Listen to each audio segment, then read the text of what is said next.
Hello, hello, hello. My name is Robert. I am the recovery guy, and you have entered into The Fix.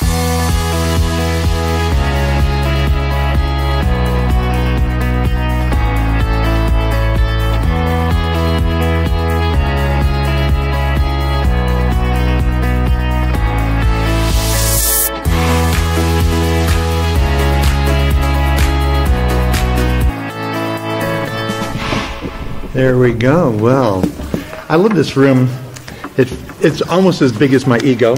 Not quite. And gosh, Ian, I don't get introduced that nicely at home, so it's good to be here. My name is Robert, and I am a recovered alcoholic. Hey, Robert. By the grace of God, who is crazy about me and proves that he has no taste. Amazing sponsorship. I've never known a sober moment without a sponsor. The Big Book of Alcoholics Anonymous, the 12 Steps, and service to others. I haven't found it necessary to drink or take any mind-altering chemicals since April 25th of 1986. And for that, I owe AA my life. I don't know what I'm going to say. There's always 3 talks that I give. One that I plan 4 or 5 days in advance, one I give, and then one I say I should have given as I drive home. And it's always interesting. I really appreciate Dave. Thanks for being here. One of the reasons I go to meetings still after almost 38 years of personal recovery is you always hear something in a meeting that can add to your recovery or help you crystallize something that you're going to tell a newcomer and help them further understand. And Dave was talking about understanding the insanity and the unmanageability of his life, and I really learned a lot. And so thank you for that contribution to my sobriety. And unbeknownst to you, you're contributing to the sobriety of men that I work with.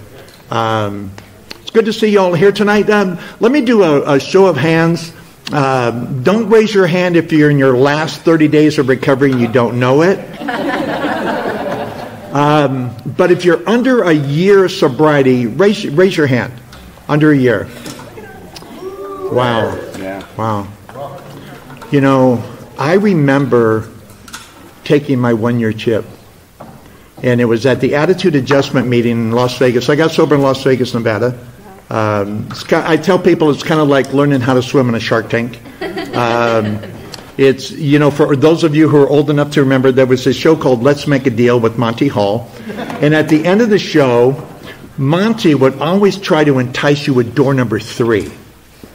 You'd win the prize, door number 1 or door number 2. And then if you really like that, the problem with door number 3 is you didn't know what was back there. But you could gamble everything on door number 3. I'm here to tell you there is no door number 3. Either your alcoholism is untreated or it's treated. And that's entirely up to you. Because rarely have we seen a person fail who has thoroughly followed our path. Those who do not recover are people who cannot or will not completely give themselves to this simple program. So as you raise your hand tonight, and if you've been sober for a while, I know why you're sober. If you're happy, joyous, and free, I know why you're happy, joyous, and free. And if you're a chronic relapser, I know why that is too. Not because I'm smarter than the next person, although my ego would argue that point. It's because I understand the Big Book of Alcoholics Anonymous. And I understand despair. And I understand what it's like to look in the mirror and think you're going to die, and there's nothing you can do about it. You burnt your life to the ground so many times. No one wants to talk to you. No one will hire you. My second wife had already kicked me out. I'd already walked out on my first wife, and I literally moved my children out of the way so I could go drink. If my mom and dad knew that I was over at their house, they would have stood guard and not allowed me to come in. Brothers and sisters stopped answering the phone if they knew it was me. There was no place left for me to go. And here I was, standing in front of the mirror, and you know the voices that you hear of disappointment of people, and it's like, it's appropriate here. I would always call it the tabernacle choir. And they would always be saying things like, Bobby, Bobby, Bobby, what are you doing? Nobody understood. Nobody understood what I knew. And what I knew was I didn't fit. No matter how much you loved me, how much you cared for me, how much you gave me, there was a component in me that just couldn't receive it. And here I was. The only thing that comforted me was alcohol. The only thing that told me that everything was going to be okay was alcohol, and subsequently drugs and all the other things that cling to us as we make our way to recovery. And here I was standing in front of the mirror, and this was on February 9th of 1986, because I would relapse after 71 days, so I know why people relapse.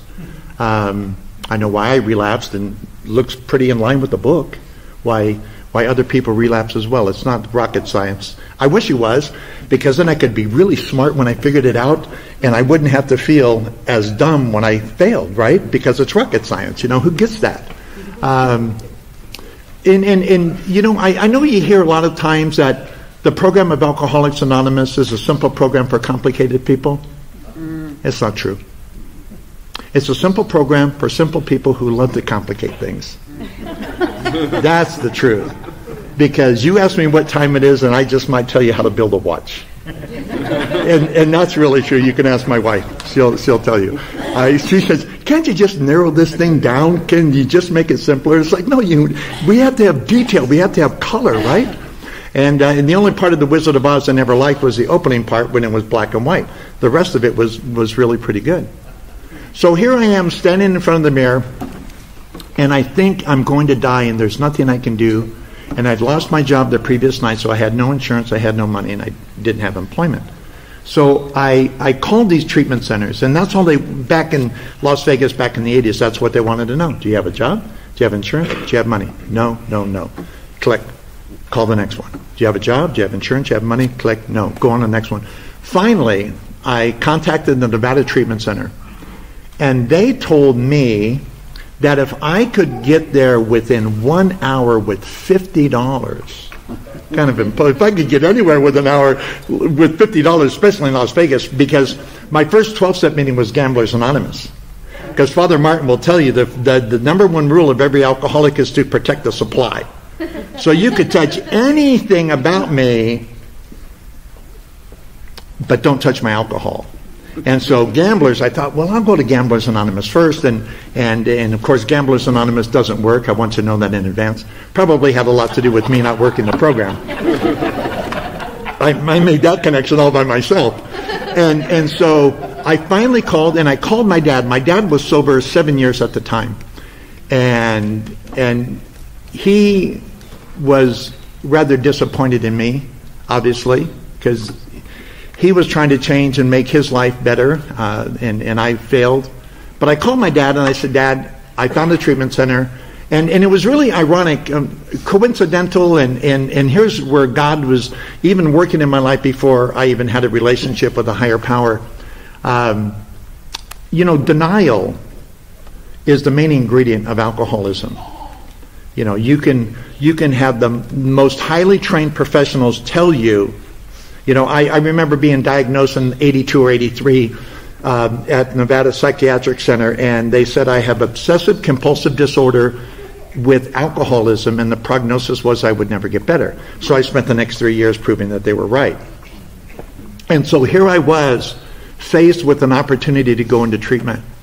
And that was my first introduction into recovery at the Nevada Treatment Center in Las Vegas, Nevada. But you know, that wouldn't be enough for me, because there's this thing in AA about honesty.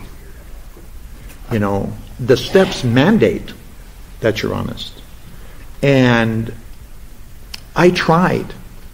But I was convinced that if you knew who I was, and you knew the type of person I was, and the things that a person like me did, that I would be the first person in the history of Alcoholics Anonymous that you would ask not to come back. I knew it. So I would tell you things on the fringe. Even though you were telling me things that I thought, oh, you did that? I did that. More than you did. Or you would tell me a story and say, you were one sick SOB. I mean, what are you doing here? And I couldn't find my way either way because I knew what my truth was. And I couldn't share that truth with you. And so I treated the program of Alcoholics Anonymous like a buffet. You know, you go into a buffet, you know what you want, you know what you don't want. I know Chuck-A-Rama has incredible chicken. So if I go to Chuck-A-Rama, you know it's for the fried chicken. But I'm going to skip the asparagus and the other things. That's how I would treat Alcoholics Anonymous. I would go in and say, I want some of this, I want some of that. Step 1, I can do that marginally. Step 4 and 5, forget about it. You know, I might have hurt you, so I could maybe do steps 8 and 9. And I can take a partial inventory, so maybe step 10, this God thing, I can marginalize that. And I'll help you when it's convenient to me in step 12. And so that's the way I was. And if you're that way, stop being that way. Because it's been my experience that when we're that way, we're just buying time between drinks. It's not if we're going to relapse. It's when. And as it says in the big book, that if you're not sure that you're an alcoholic, I'm not going to convince you. Because either way, trust me when I tell you, I'm going to sleep like a baby. I'm going to sleep really good. Whether you stay sober or not. I would prefer you stay sober. But I recommend that you go get a belly full of your condition. Because that's what it recommends in the big book. And tonight, as I share with you, my story is my story, but I will stay within the first 164 pages because I'll suggest an argument that you can't win. And I have so much evidence of this thing working that it's undeniable. So, as I'm a child, you know, when we kind of figure out where we came from, what happened, where did this whole thing start? I mean, I could tell you I started drinking when I was 14, but what led to that drink? What kind of emotional despair and depravity was a part of my life that not made me drink the first time, but the second time? That was the kicker. Because the first time I drank primarily because I could get away with it. Right? Me and my friends sitting around a tree. It was the summer. We had nothing better to do. Our parents were passed out at the time. So, you know, Johnny get that, Donnie get that, I get that. And we sit under the tree and we get drunk. But something magical happened. And maybe you can relate. Because when you come from nothing and you are nothing and you're convinced you're always going to be a nothing and you drink and it makes you what I call an almost, that's incredible. Being an almost. Because I knew it wasn't going to be anything at any time. So being an almost was the top of the world for a person like me. But I remember being 5 and 6 years old and crying myself to sleep. That I was a chronic bedwetter until I was 11 because I had so much anxiety. So alcohol was a relief to me.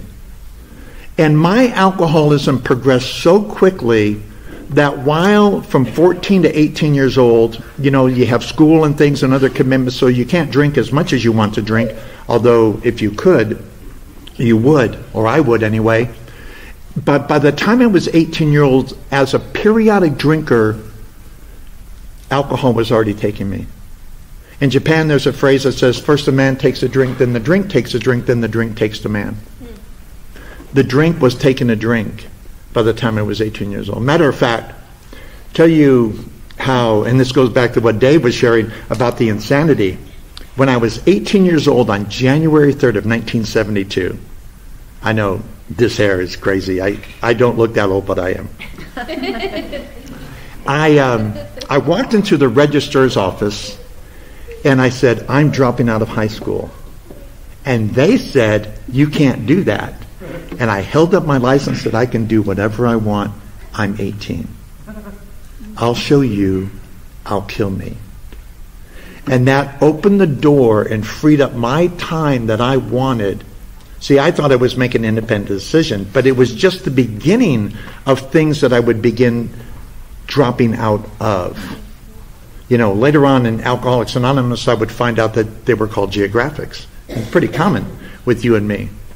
But I dropped out of high school and I began my drinking career. You know, in the beginning, you don't think it's as bad, even though people are telling you. I mean, what person, I could have not shown up and graduated in May. But I was so tired of being under the control of a person that I didn't trust that I took whatever control I had. See, lack of power, that was my dilemma. And I didn't feel I had power. So I had to assert myself by making a public example and a statement that I can control my life. I didn't even know what that meant because my alcoholism would continue to get worse. So I thought it'd be a great idea. I'll drop out of high school to join the Air Force. That'll fix me. So I went into the Air Force. I think it was in April, and I was out of the Air Force by June. I never got out of basic training because all I wanted to do was drink. You know, it says in chapter 3, the great obsession of every abnormal drinker. And at 18 years old, I was already obsessed. I had to drink. There was a mechanism in my mind that said, you're not going to be okay until you drink. Once I drank, the alcoholism, the phenomenon of craving would take over. I didn't know it was a phenomenon of craving until I came into AA and know and understand what I recovered from. And just so you know, I'm recovered from a seemingly hopeless state of mind and body. So before any of you say, well, this guy said he's cured, blah, blah, blah. That's not what I said. Don't get it twisted. It says, to show other alcoholics is precisely why we wrote this book. For them, we hope these pages will prove so convincing that no further authentication will be necessary. So that's why I say I'm a recovered alcoholic, because I've recovered from a seemingly hopeless state of mind and body. Doesn't mean I don't have problems, but they're not hopeless anymore. There's always hope because I have a power greater than me that does for me what I can't do for myself. So here I am joining the Air Force, and it didn't take my flight leader long to figure out I just didn't fit in. There was something about me that distracted me, and they sent me to this wonderful place called motivation. Now, that's a nice word, but it's not necessarily a great place. It's a place where you have to ask permission to speak before you can speak. And so I remember one day, my sergeant comes to me, and he says, what are you doing here? I said, well, pretty freaking obvious what I'm doing here. I got in trouble. And he said, no, what are you doing? What are you doing here? Because if you went back to your flight, you would graduate with top honors. And that would be a somebody. But I knew at best I would only be an almost. And I was convinced when I was 18 years old that the most I would ever be. Could you imagine you have your whole life ahead of you and the best you're going to be is an almost? And that's when you drink. I was out of control when I was sober because I had an obsession. Father Martin has a wonderful phrase. He says it's a natural human response to seek relief from that which is uncomfortable. So when you have a headache, you take an aspirin. When it's cold, you put on a jacket. When you're tired, you take a nap. All those things that we do. But what do you do when that which you're uncomfortable with is you? From the inside out. We're afraid to let anyone see us because if they saw the scared child in me, they wouldn't have known what to do. So we put on these masks, we play these charades, we become very chameleon to be whatever we need to be in that circumstance to extract from the person what we need to take from them. And every relationship I ever had was one-sided. In the Air Force, in high school, it was no different. So I thought, so they got me out of the Air Force, and they were really nice to me. They gave me a general discharge under honorable conditions. That was really nice. What they really did for me was really great. They gave me an open-ended prescription of 20 milligram Valium. That's what you give. And I wasn't a drug addict, although drugs are a big part of my story, but I did drugs alcoholically. And I used to hang out with these guys who cook meth in Vegas, and they were afraid of me. They said, "You need to slow down, buddy. You know, I said, where's the pipe? Where's the line? What can I do? You know, because I need to go and drink." Because I figured out early on, and I'm getting ahead of myself, and that's okay. It helps my mind stay in control. I remember remorse. Remember remorse? Where you wake up every day and you realize how many disappointed people you left in your wake the day before? I figured out, this is pretty good. This is math and science kind of like combined. So I figured if I did enough math, I could cut my remorse down to like 3 days a week. That was worth it. You know, because if you don't have to wake up every day feeling like a piece of crap, it doesn't matter what you have to do if you can just wake up every third day and feel like a piece of crap. You don't feel more like a piece of crap. It just condenses it, consolidates it.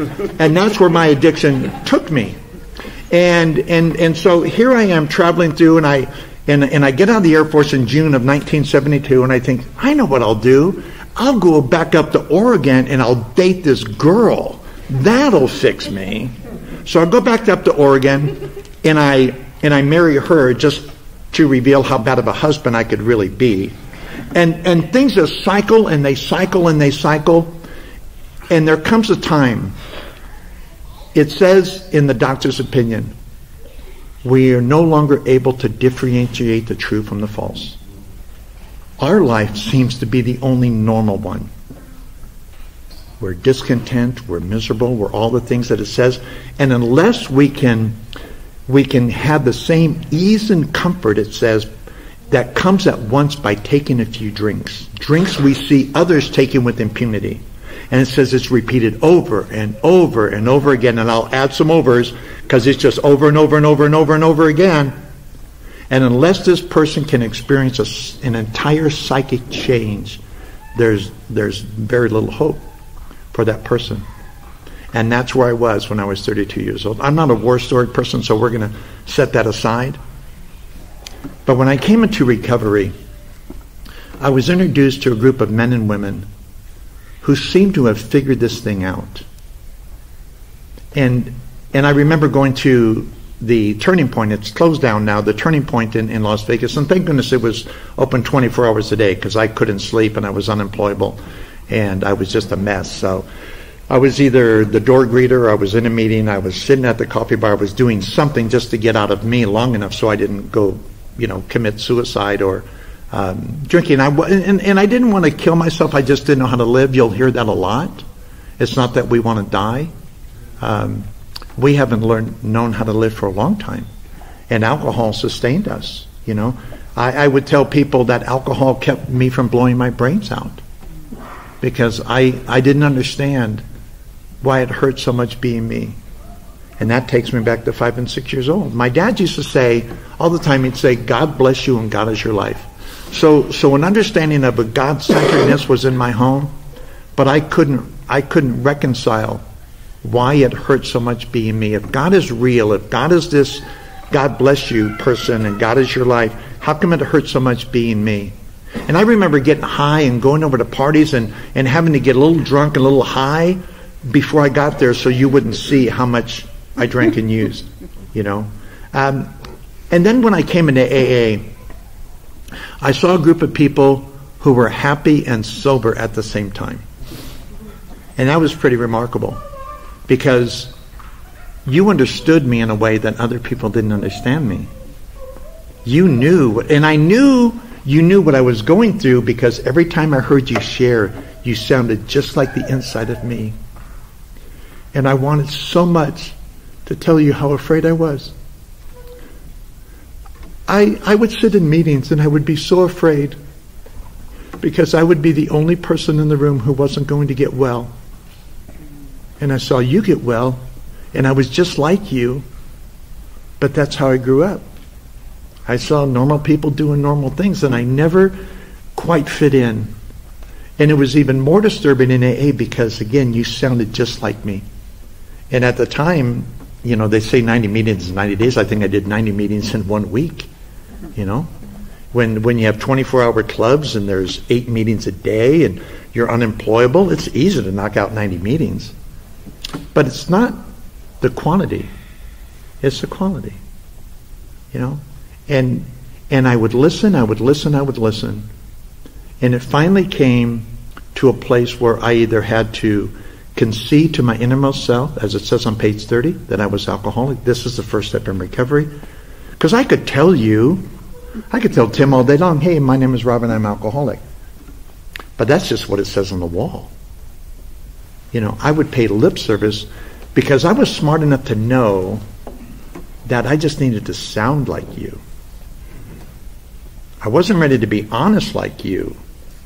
But if I could sound like you, you know, we thought we could find an easier, softer way, but I was going to try. Right? And it actually says, but we could not.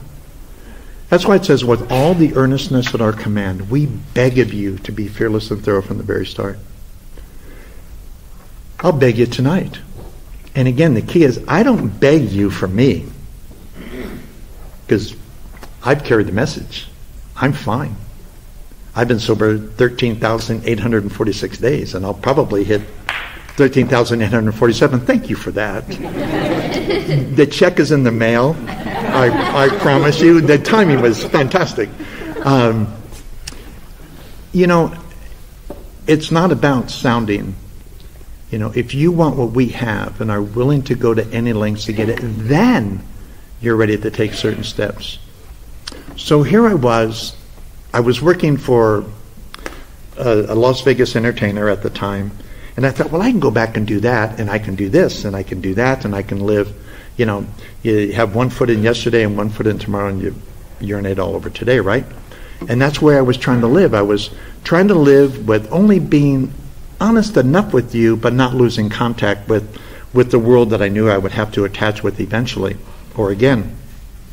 And I went back, and it didn't take long. I think I was drunk the second night that I was there, because that was just that lifestyle.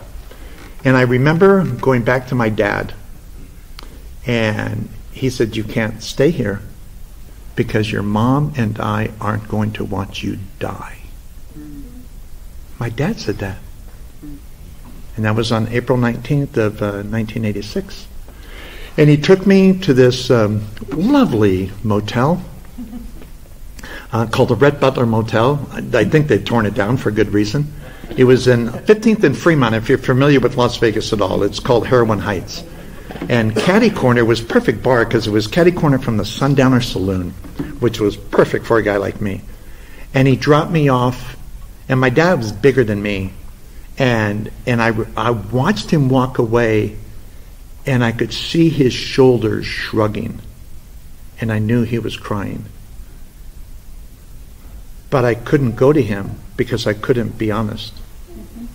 So I sat in the bar for 2 or 3 nights, just drinking whatever scotch I could afford, and drinking beer, because that's the only purpose of beer, is to chase down scotch. And I remember on April 24th, I ordered a scotch on the rocks, and there was a shift change. And the bartender who served me my drink was a sober member of Alcoholics Anonymous. And boy, was I embarrassed. And I almost didn't take the drink, but the alcoholic said, take the frickin' drink, right? And so he looked at me and said, if you're lucky, there will be tomorrow. And I went back to my hotel room. And I had been in AA 71 days. And in that relatively short period of time, the voices of disappointment were replaced with the voices of encouragement. Keep coming back, one day at a time. Take it easy. Keep it simple. All the things you told me, we'll love you until you can learn it. Those voices replaced the voices I heard. And I tried to get drunk, tried to recapture that feeling of being an almost. And I couldn't do it because AA was now living in my head. And that morning of April 25th, 1986, I walked back to the rooms of Alcoholics Anonymous, and I surrendered. And God's timing is unbelievable. At a meeting that my sponsor never went to, he was there an hour after the meeting was over. And I walked in the back door because I wanted to avoid all the people who would say, "Where have you been?" And he was there waiting for me. And I don't know who was more surprised, Max or me. Because he wasn't expecting me, and I certainly wasn't expecting him. I'd have gone in the front door before I had to see Max, because I was accountable to him. And he asked me not where I was, because he knew. He said, "Are you ready?" And I said, "Max, I can't tell you how much I need this." And he said, "Look, I don't care if you need it. There's a whole city that needs this. But if you want what we have, and you're willing to go into any lengths to get it, then you're ready to take certain steps. And if you want it, I'll help you. If you need it, we'll just be friends. No harm, no foul." And so I said, "Max, I can't tell you how much I need this." And we got on our knees and we did the third step prayer. And I've been clean and sober ever since. Everything I owe and everything I have and everything I am, when I tell you I owe it to the program of Alcoholics Anonymous, I'm not kidding. And Max would subsequently move, and I knew I needed a sponsor because I never knew a sober moment, whether I was adhering to the principles or not, which are the steps. I know there's a big adage out there, "Drop the rock," or whatever that book is, and there's a set of principles. Don't get it twisted. When Bill says, "Having had a spiritual awakening as a result of these steps, we tried to carry this message to alcoholics and to practice these principles." What are the principles? The principles are the steps. If you read the big book and you read the 12 and 12, so mystery solved there. Some people, I was in a newcomer meeting the other night, chase this rabbit for you, and this guy was wondering how he could be a better dad. And he was a chronic relapser. I said, "Why don't you be a recovered alcoholic? And you can be a better dad. Because if you work it from the outside in, you'll relapse. If you work it from the inside out, you get to be sober for a minute." So Max and I prayed, and then he moved, and then I would find a sponsor. God would direct me to a person. I went to Jack, and after praying, I went up to him, and I said, he was manager of the Lano Club and subsequent intergroup manager, and I said, "God told me that you were going to be my sponsor." And he said, "Well, who am I to argue with God?" And I agreed with him, although I was probably God at that point. And he was my sponsor for 32 years. And he died in January of 2019. And in that window of time, he taught me things about the big book that are irreplaceable and are part of my daily life. And the steps are the magic. The first 164 pages.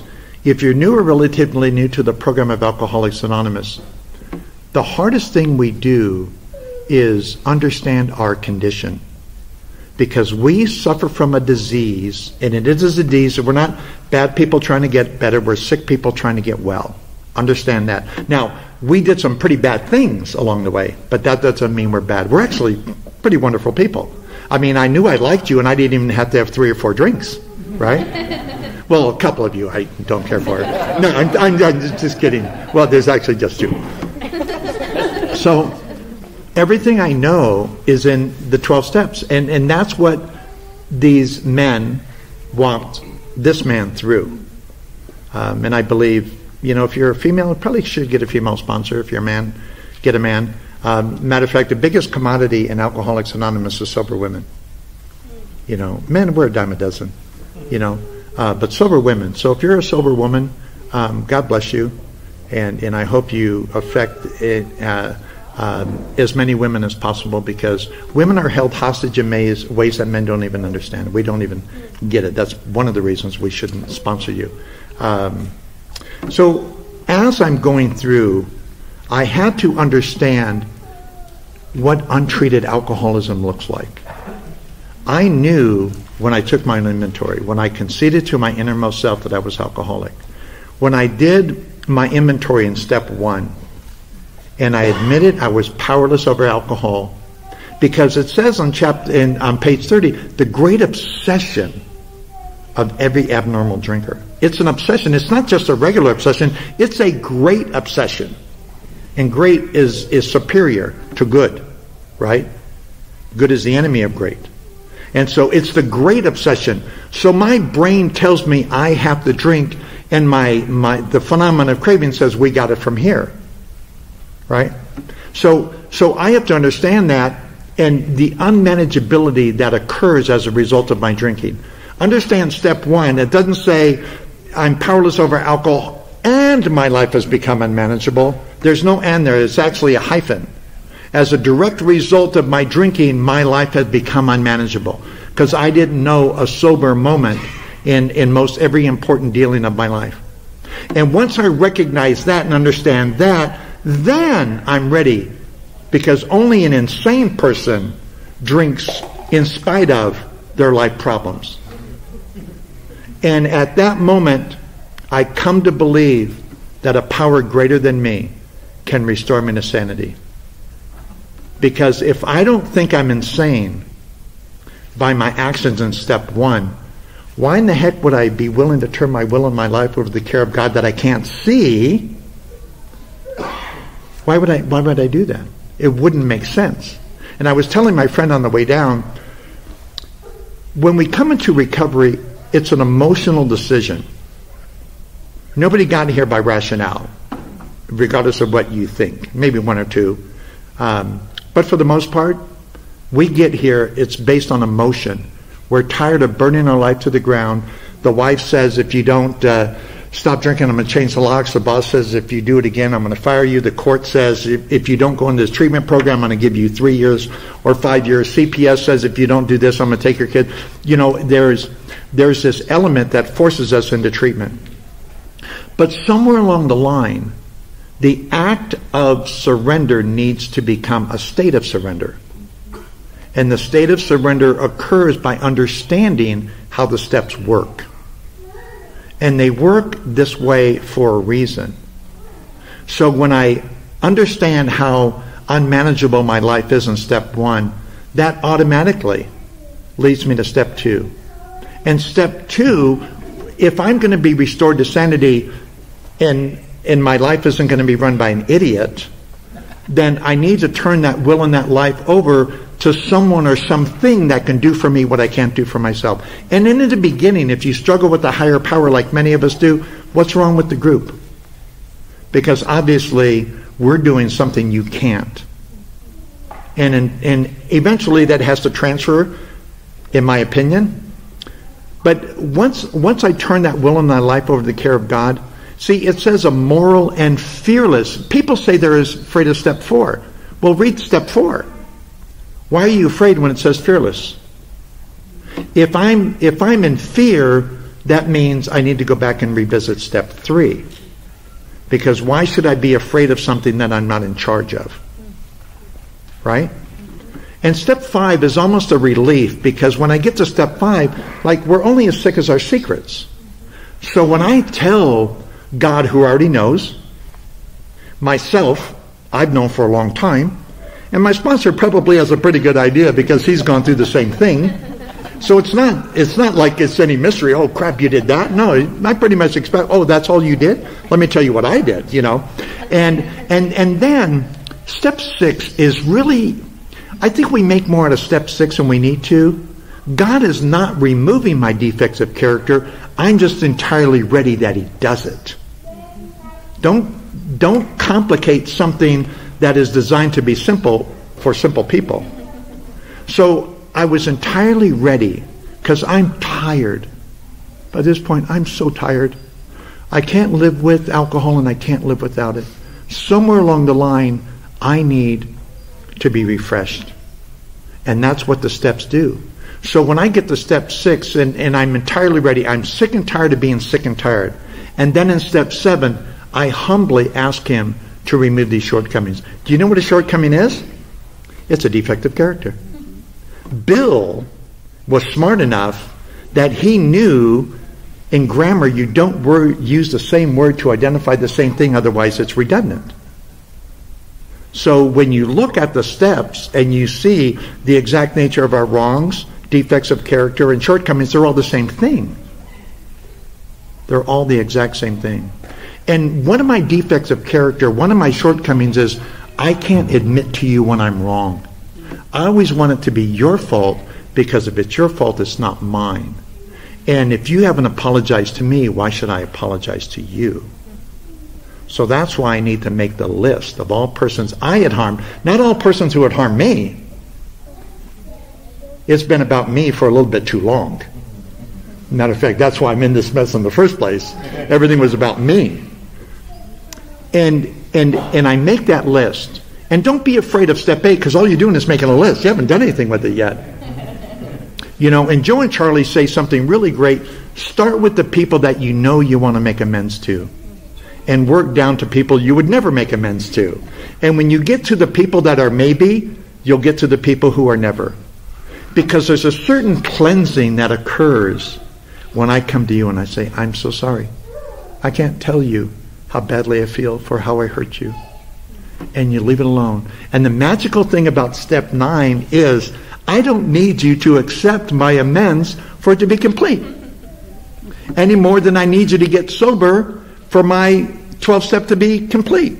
I want you to get sober, and I want you to forgive me. I don't want you to think I'm an a-hole for the rest of my life or the rest of yours. So that's kind of a neat thing, but it's not necessary.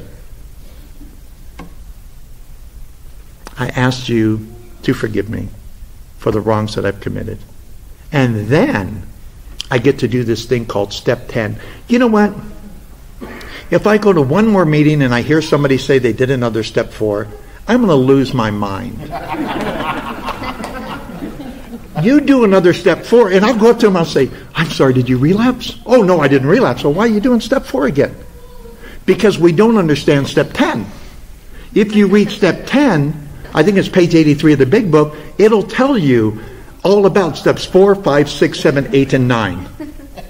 So when I do step 10 every day, during the day, not at night, because at night it's too late. Nobody wants an inventory they don't do anything with, so I take my inventory during the day, and when I'm wrong, I promptly admit it, and I'm automatically doing steps 4 through 9. And that reminds me of my humanity. Boy, it doesn't take long for me to understand my humanity before I realize that I need to improve my conscious contact with God. Because that's my problem. My problem between my wife and me is there's too much me. There needs to be more God. That's what makes me a better person. That's what makes me a better husband. What makes me a better friend. That's what makes me a better sponsor, is God doing for me. So when I enter into step 11, sought through prayer and meditation, not to connect, to improve my conscious contact with God as we understood God, praying only for the knowledge of Him. Only. It's an inclusive word, means there's nothing else. I know that much about grammar. And I say that in the nicest way. Understand what the steps say and apply them accordingly. Not according to what's comfortable to me, but what's comfortable for the first 100. Because I can't defend me, but I can defend the first 164 pages. Because that's how I've been trained. And I love it. Because then I get to recognize my spiritual awakening. And man, when you go from a person who thinks they're going to die, or you be the person who moves their children out of the way so you can go get drunk, to a person who's had a spiritual awakening, I want you to experience that, because it's crazy. I wake up every morning. The other morning I woke up and I rolled over and I see these beautiful plants that Laura has by the window, and I took a picture because I wanted to look at it, because I wanted to remember the first thing I saw. Filtered light coming through our blinds and 3 beautiful plants that are hanging there. That's how I wake up. And I say, God, what can I do for the alcoholic who's still sick? Because then I don't carry the message, I try to carry this message. Sometimes you don't let me carry the message, but that doesn't mean I don't try. And then what do? I practice these principles or the steps in all my affairs. Not the ones that I think are good at check-a-rama because I want to eat this and I want to eat that, But in all my affairs, what does all mean? It means all. Especially the ones I'm uncomfortable with. I'm not going to do that. I should do that first. And when I do that on a regular basis, my value to you, and that's all I ever wanted. I just wanted people to see me as a person of value. And the program of Alcoholics Anonymous does that for me in ways that I can't even express. You know, I'm 70 years old, and I'm going to die. This is what's really cool. I'm going to likely die of old age. That's not too shabby. For a guy who should have died in a head-on collision on his way to killing what I call the Jones family of 5. You know, I go into prisons and institutions, and I'm not that guy sitting in the cell doing 25 years after waking up in a holding tank wondering what happened, how he got there, and he finds out he killed the family. I could have been that guy, but for whatever reason, God has chosen you to be in this room tonight. What are you going to do? And God is important. Good news and bad news. You cannot work the 12 steps of Alcoholics Anonymous unless you have a power that's greater than yourself. Period. The good news is that power can be anything you want. Providing, don't tell me it's a doorknob or a coffee cup. That's a bunch of crap. Because that higher power needs to do something for you what you could not do for yourself. And last time I checked, the doorknob doesn't work unless the ego, turns and opens the door, and a coffee cup has no purpose until I put coffee in and I pick it up. It's all about me. It's only when me becomes we that we make a difference. And I'm going to close with this. Maybe my favorite page of the big book is page 17. There's a solution. And it's my favorite page because I think it's the most melodic page. But it marries the two elements of Alcoholics Anonymous, which are indispensable. We will never be sober one day at a time for the rest of our life on fellowship, because we'll get drunk on the way, because eventually you'll stop liking me or I'll stop liking you. Nor will we get sober just on recovery, because that will get boring and rote after a period of time. And this page 17, describes it probably better than any page in the big book.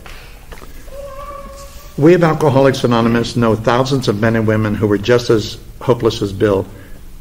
Nearly all have recovered. Okay, I'm just reading. They have solved the drink problem. We are average Americans. All sections of this country, as well as many occupations, are represented, as well as many political, economic, and social backgrounds. We are people who normally would not mix. But there exists amongst us a fellowship, a friendliness, and an understanding which is indescribably wonderful. We are like the passengers of a great liner when, moment after rescue from shipwreck, when joyousness, camaraderie, and democracy pervade the vessel from steerage to the captain's table. Unlike the feeling of the ship's passengers, however, our joy and escape from disaster does not subside as we go our own individual ways.